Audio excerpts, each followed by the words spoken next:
kapaligiran.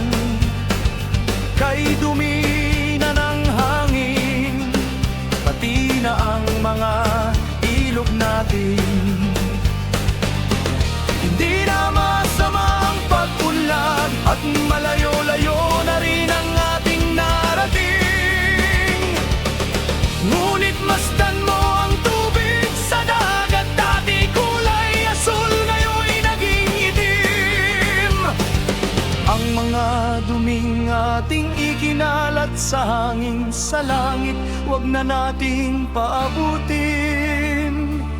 Upang kung tayo